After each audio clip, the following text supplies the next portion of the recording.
Okay. But you Because can I go want you to put your poster. afterwards, when everybody's out of the chat, you can go back and post something in the chat Okay. after the meeting. Okay. Okay, cool.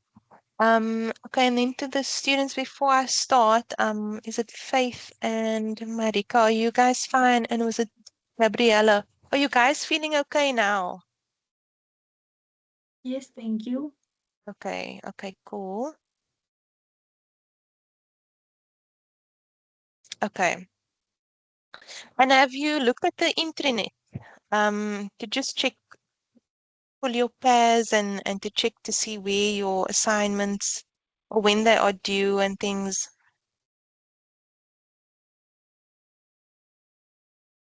Because just keep an eye on that also. Okay, cool. Because the internet is it's quite easy to play around with once you click on academics and the little section that takes you to all the links. It's quite easy to navigate, but yeah. Okay.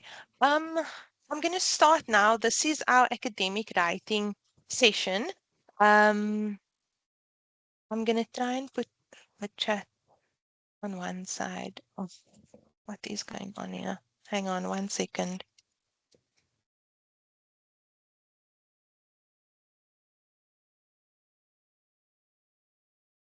Do I even need this right now? Okay, It's no, 30 I don't. minutes.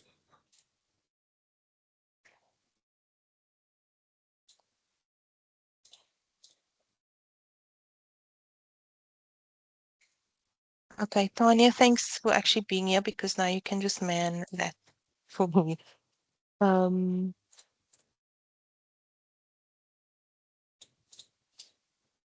okay, can you all see the screen?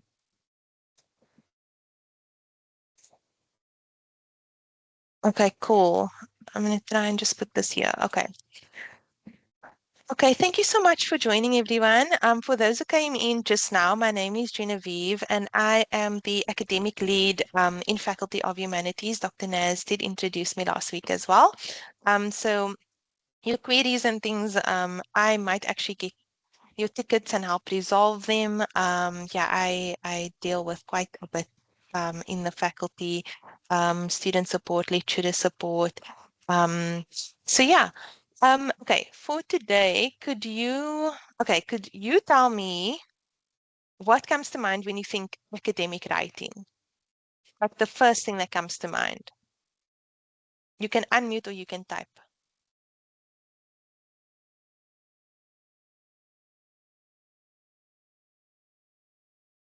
Please try. I don't like to talk to myself.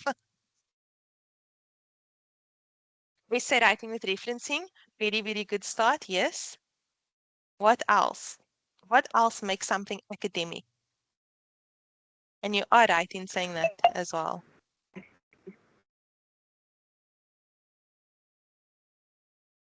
Research, very good. What else?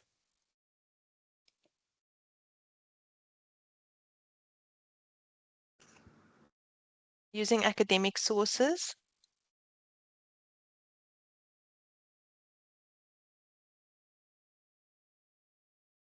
Google Scholar, formal tone,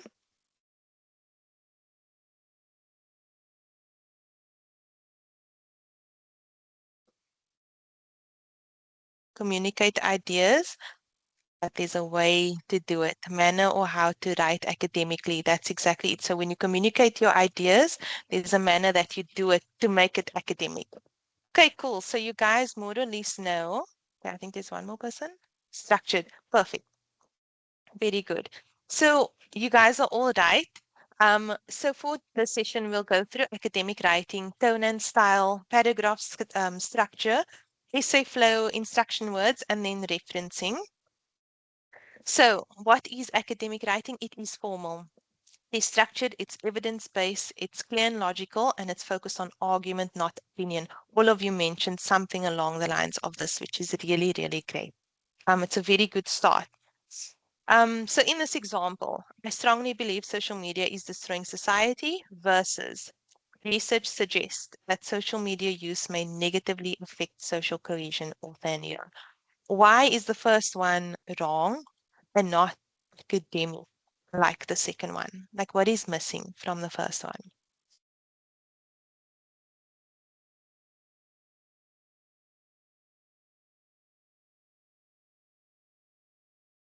References, okay. What else? Informal text, okay. What else?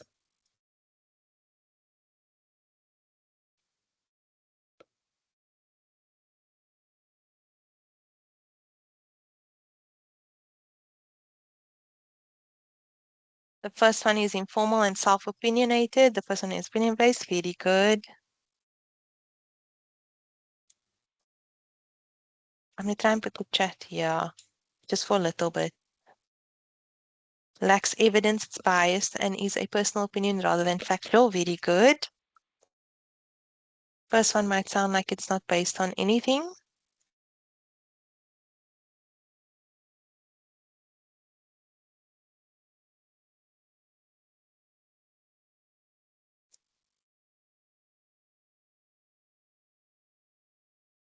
Faith, stop typing. Do you want to finish your sentence? Okay, I'll wait for you.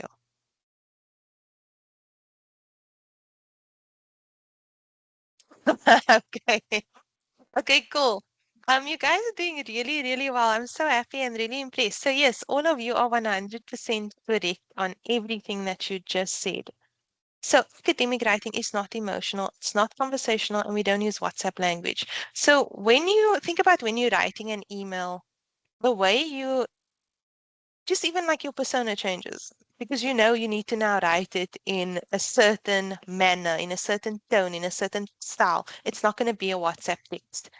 Something changes in your brain the moment you go and write out an email, to whom it may concern or whatever.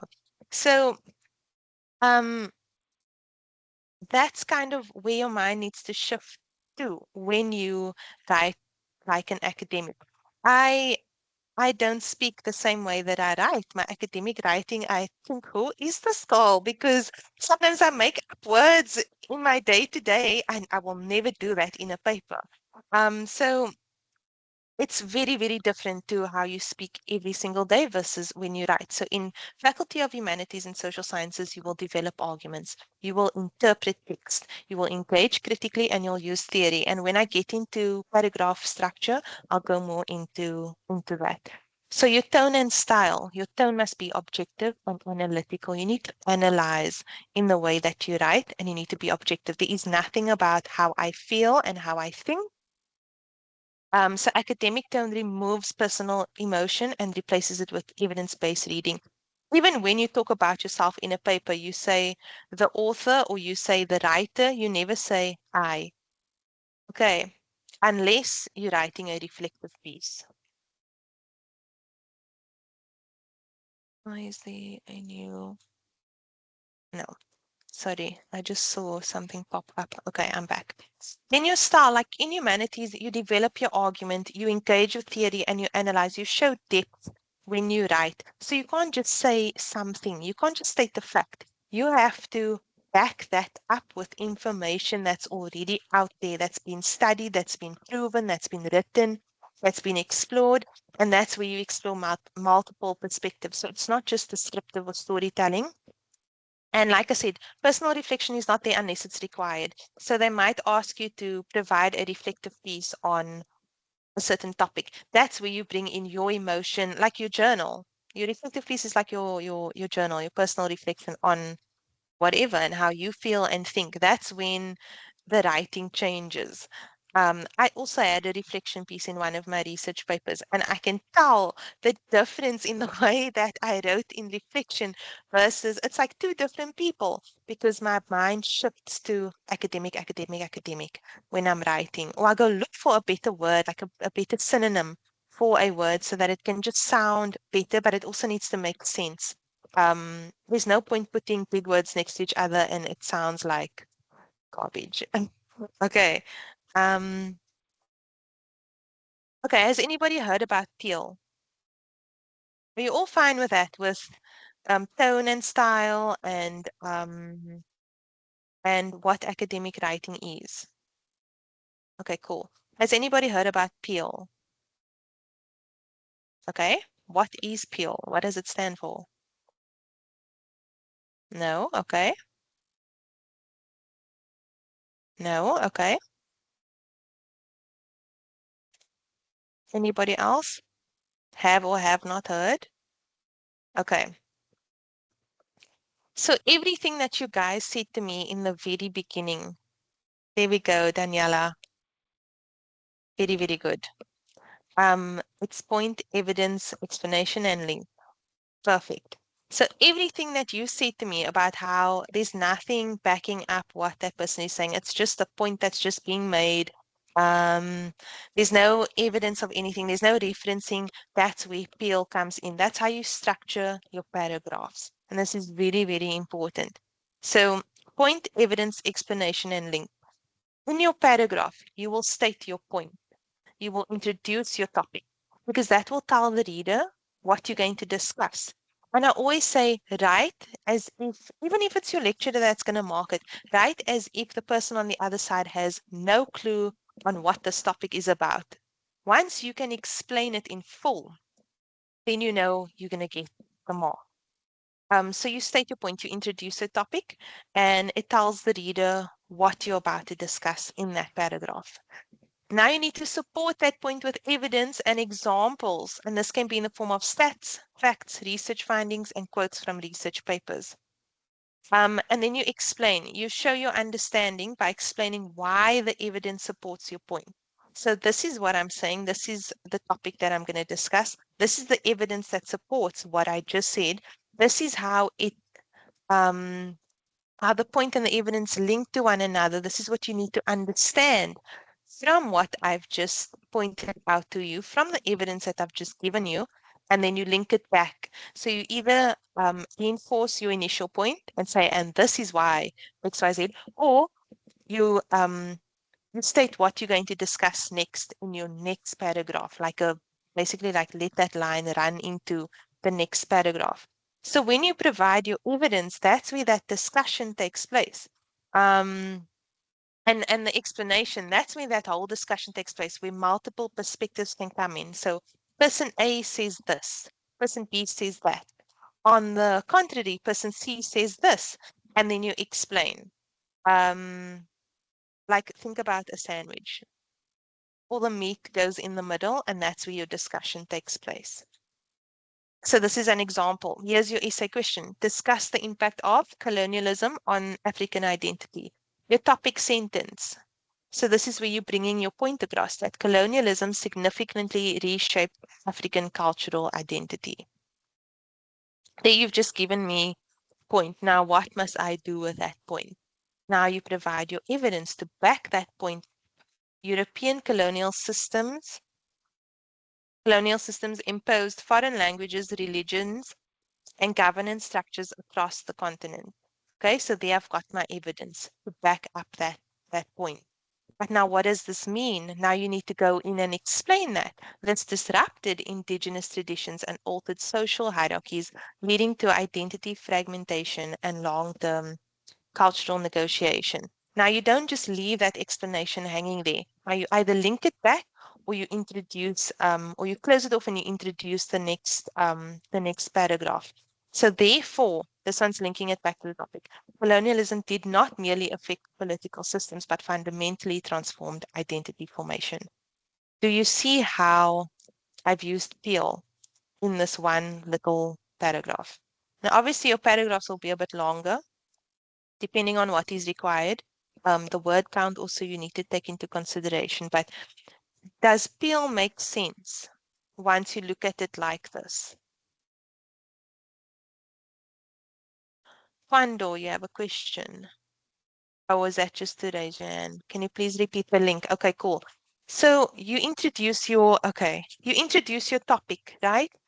When you link it back to your sentence, so basically you can reiterate what you just said. So you can explain something to someone. You give them the point. This is the point that I'm trying to make. Here's the evidence, and now I'm going to explain it to you. I'm going to interpret this for you. And this is the point that I'm making. You see how I just sandwiched the whole thing together. You make your point, you explain it, and then you tie it back in with that point to reiterate. Does that make sense? You link it back to what you said in the beginning. Siba, are you good with that? Okay. Any other questions or anything else that you want me to repeat?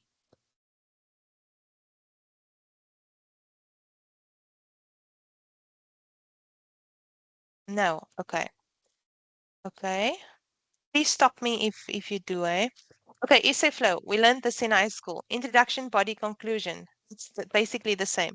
You give your background information on the topic. You define key concepts. You present argument. What are you going to discuss?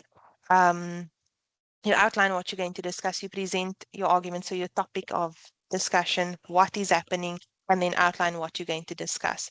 In your body, so this is just dependent on your assignment or your exam, whatever is asked of you. So usually you'll have 3 to 5 paragraphs, but also think about your word count. That should tell you how long everything should be. So each paragraph has one argument. So with this one, I'm not talking about anything else. with this one, Oh,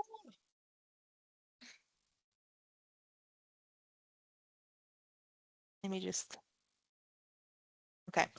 So, what was I saying? Okay, in this paragraph, I'm not talking about anything else besides um, colonialism significantly reshaping African cultural identity. I'm not bringing any other argument into that. So that's how you need to structure um, each paragraph. It's one argument per paragraph. You do not introduce new ideas in your conclusion, and you summarize your argument.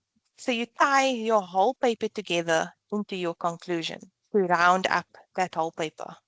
Does that make sense?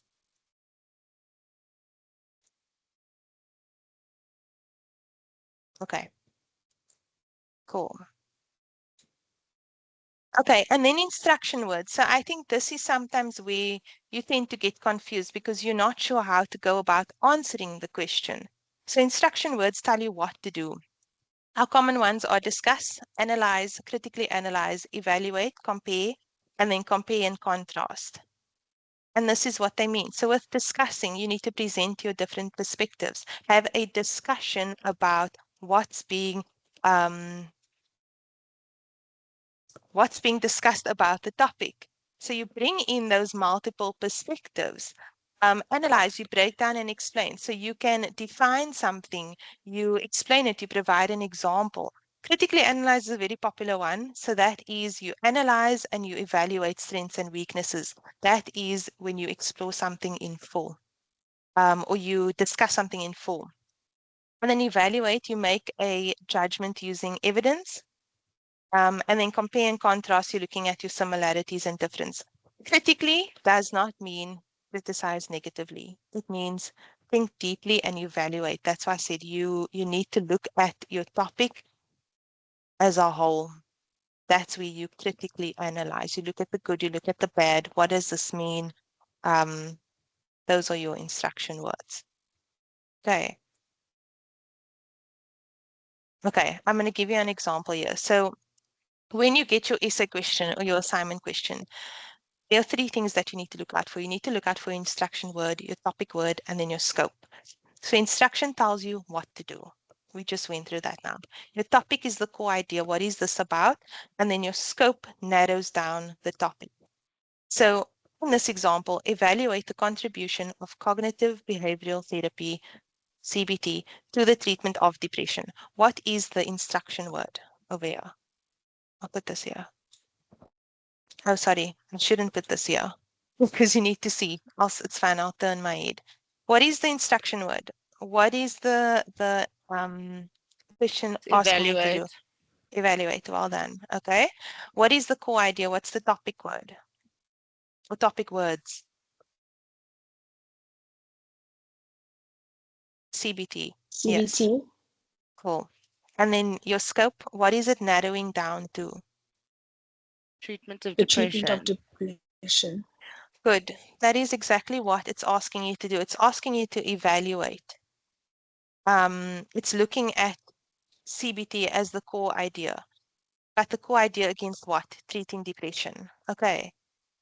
You guys are really good. And then referencing, I'm not sure if Tanya is back, but so referencing, as you guys mentioned in the very beginning, it's acknowledging the sources that you used. It's showing where your ideas come from and giving credit to other scholars. You cannot state any fact without referencing it. So it includes your in-text and your reference list or your bibliography. So every time you state a fact or you state something that you pulled from a source, you have to acknowledge that source. And then before submitting, go through this checklist. Did you answer the question? Do you have a clear argument? Does each paragraph link back to the question? Is my tone academic and did I reference correctly? So depending on which module you're doing, you'd either do APA or Harvard. The guides are in ARC under your modules. And then the library services, Tanya did send the links. I actually wanted to also get that into the chat, but I couldn't. So those sessions, please do attend. They are very helpful. And yeah, you can also use our library services where you have your information specialists like Tanya to help you with your assignments and with your referencing.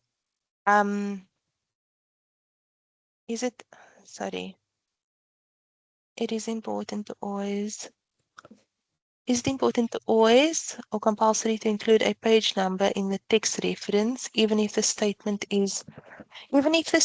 extracted is from a website? So that is when you quote. When you quote, you use a page number.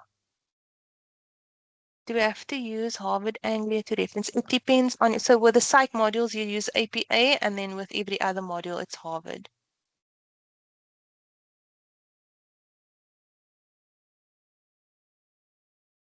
This will be shared. IIE Harvard Anglia, yes. Thank you, Dr. Naz.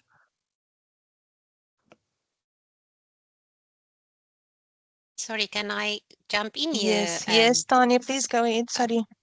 Jen. Okay, so the one question there is, where is it now? Is it important to always compulsory to include a page number in the text references, even if the statements extracted is from a website?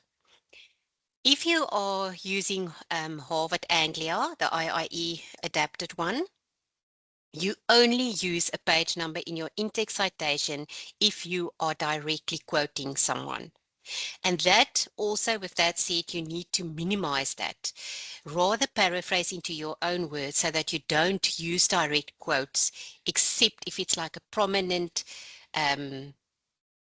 person like Nelson Mandela that said something that you want to keep that exact words, because you are not allowed to use direct words more than 10%, direct quotes more than 10% or even 5% in some modules of the assignment. So rather steer away from that, and then you won't have to use page numbers in your in-text citation. That is now if you're doing Harvard. With Anglia, you follow the guide and you use the page numbers as required in your in-text citations. Is that answering the question? And then Faith, as Genevieve answered, you use Harvard Anglia referencing style for all the modules except for psychology. You use APA 7th edition referencing, and all of that you will find in the IIE library in the eShelf as well.